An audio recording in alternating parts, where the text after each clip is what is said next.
का कहीं मास्टरवा के खेला। मोर माल के कोचिंग में सटाई लियो रे, मोर माल के कोचिंग में सटाई लियो रे, मोर माल के कोचिंग में सटाई लियो रे। कोचिंग गईनी लड़की पटैनी, हाय रे हाय रे हाय रे हाय। कोचिंग गईनी लड़की पटैनी, पढ़ाई से मन हटकाई दियो रे। का कहीं मास्टरवा के खेला। मोर माल के कोचिंग में सटाई लियो रे, मोर माल के कोचिंग में सटाई लियो रे, मोर माल के कोचिंग में सटाई लियो रे।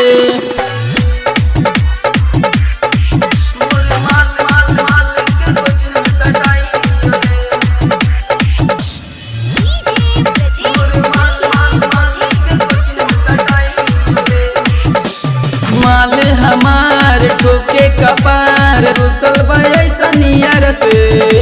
जवानी जियान वाले बिना हो खोता उनका विचार से। हाय हाय हाय रे माई। माल हमार ठोके कपार, रुसल ऐसा नियर से। जवानी जियान वाले बिना हो खोता उनकर विचार से। हाय हाय हाय रे माई।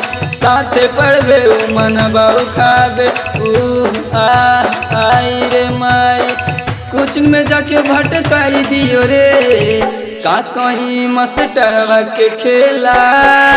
मोर माल के कोचिंग में सटाई लियो रे, मोर माल के कोचिंग में सटाई लियो रे, मोर माल के कोचिंग में सटाई लियो रे।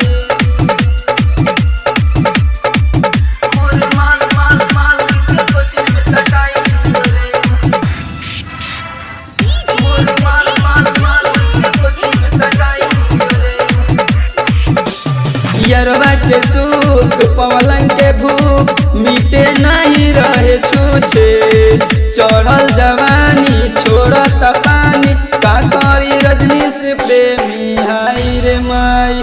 नेहवा रानी देखावे जवानी, मन करे ओकरे पर रही रही। हाय रे माई।